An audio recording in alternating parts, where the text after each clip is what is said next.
Hello, welcome to another edition of the Pace Report. I'm Brian Pace, reporting live here at Birdland here in New York City. Tonight, blessing the band stage is pianist and composer Geoffrey Keezer. And if you might recall, Geoffrey Keezer has been one of the most important jazz pianists that's come on the scene for over 25 years. He's backed the likes of Sting, Christian McBride, Art Farmer, Art Blakey. The list goes on and on. Tonight, he's performing selections off his brand new Motema Records release, Heart of the Piano, and this album is his first solo piano project that he's recorded in 13 years. Tonight we sat down and we talked about the concept of this record. We talked about why it took 13 years to record this project. Also, we sat down and talked about how he's been able to make a very important niche in jazz music. Not only just playing behind some of the greats, but also him composing and having other jazz artists record his own tunes as well. So sit back, relax, and enjoy the sounds of Mr. Geoffrey Keezer, live here at Birdland here in New York City.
Mr. Keezer, congratulations on this brand new CD, Heart of the Piano. And what I really dig about this is that you really stepped outside of the great American songbook and you just decided to do some contemporary numbers on this album.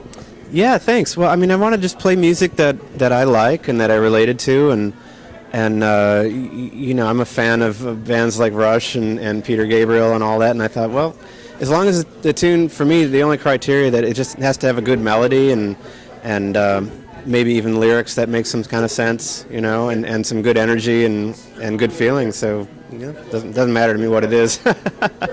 This is your first solo piano record that you recorded in 13 years. What took so long? I had to get up the nerve to do it again, you know.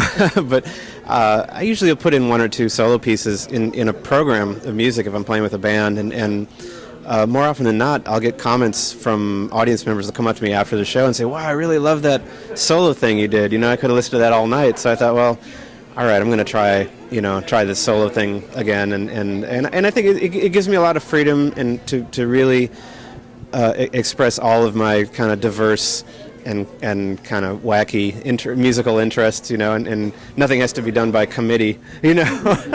The trade-off is, of course, you don't have the energy of other musicians to play off, but so you have to be kind of like a little power generator all by yourself, you know. But it's a lot of fun, and it's something that I'd like to do a lot more of. You know, one of the things that I've often been very critical about. I'm like, the Great American Songbook is great. It brought another voice to jazz music. But why is it that you think? Because we're about the same age. Why is it that you think a lot of jazz musicians don't play more Stevie Wonder or Erykah Badu or Outkast or Alanis Morissette? I mean, I think it's okay to do that. Yeah, certainly. I think anyone, you know, should just play music that you personally connect with, and I think in order to convincingly play a piece of music, you have to feel it yourself. And it doesn't, to me, genres aren't that important. I mean, I come from a long lineage of jazz pianists, and jazz is certainly the word that probably best describes what I do. But within that, I mean, there's so many directions you can go, and I mean, I love to play music that I connect with, and I feel like if I connect with it, then I can play it in a convincing way that other people can connect with as well. You know, so it's just a personal thing, really.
jazz pianists throughout the history. I mean, from Art Tatum to Hank Jones, Dave Brubeck, Correa, Keith Jarrett, everyone has done some kind of solo piano project or projects. What is it about solo piano that, one, connects the artist with the piano, and then two, just the music that they're trying to express to their music fans? I mean, well, there's nowhere to hide. You know, I mean, your chops have to be up, and you know, it's really just up to you to carry the whole thing. I mean, jazz piano started as a solo piano thing. You go back to ragtime, you know, it was piano music to begin with. And like I said, there's a huge tradition of jazz piano playing solo. So I mean, I'm just sort of part of that flow, really. I think, you know. How hard and how easy is it for you to record a solo piano project? It's medium. I practiced for about a month. You know, every day, really diligently practiced and really tried to work out some arrangements that I thought would sound cool. And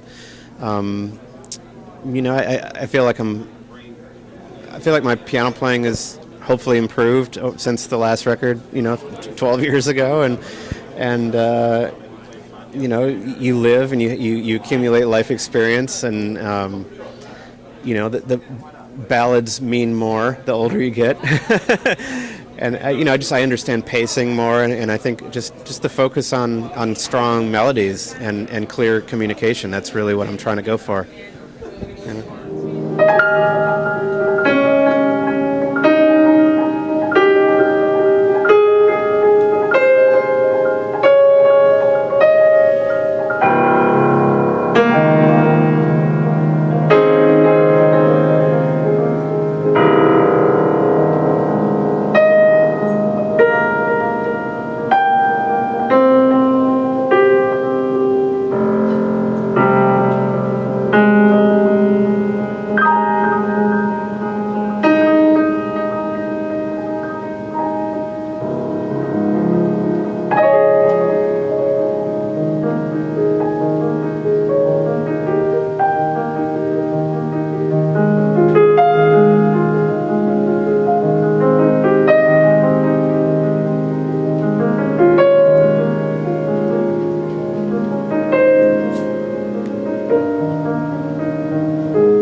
Your whole career has been about leading, but also you have been a master accompanist. You've accompanied some of the most important musicians, both in jazz as well as contemporary music.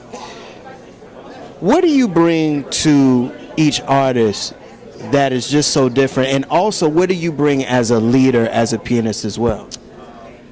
I think one of the qualities of any good sideman is that we tend to make the person, we try to help make the person we're playing with sound really good. I mean, it doesn't mean that they aren't able to sound good on their own, but we try to, what we try to do is, as accompanists, is just get into the vibe that they're trying to go for, and sometimes it means putting your own musical ego aside and just finding a way to really support whatever it is that you're supporting, and make it the best it can be, and key into whatever that artist's vision is, As a band leader, I mean, I model myself after the great band leaders I worked with: Art Blakey, Ray Brown, Christian McBride. These guys really understood, and Chris Bodie currently. These guys really understand an audience, and they understand the needs of an audience and how to pace a set, how to tailor a set of music to the particular audience you're playing for, how to talk to the audience. I think it's important to tell stories and talk to the audience, because otherwise if you're not singing, it's more difficult to present a entire program of instrumental music without ever saying a word to your audience about what the music is or why you're playing it. You know what I mean? So I think that's important. I mean, this is as much entertainment as it is art, and hopefully, it can be the best of both. What is it that you want your fans to get out of this solo piano project? Man, I just, I'm trying to be the best pianist I can be, the best musician I can be. Everybody's going to take something different from it. I mean, I had a lady came up to me tonight who I'd never met before that said it was the defining musical moment in her career. Like it really made a big impact on her life. And when that happens, I mean, I'm thrilled, and I take it to heart. I don't set out to do that for people, but if it happens, I'm really grateful that I could be the catalyst for it. I think what you're doing as a artist is just holding up a mirror. Whether you're a great musician or a great athlete, or a dancer or anything, whenever someone in the audience sees some kind of excellence on stage, it just reflects their own potential and own beauty and excellence and humanity in themselves. So that's what I try to do, is be a good mirror. That'll do it again for another edition of the Pace Report. Reporting live here at Birdland here in New York City. I'd like to personally thank Mr. Geoffrey Keezer for his time, as well as the staff and management here at Birdland. As always, please visit my website, www.thepacereport.com, for my weekly column as well as my past segments. Until next time, remember, if it's in the groove, it'll make you move. Till next time, peace.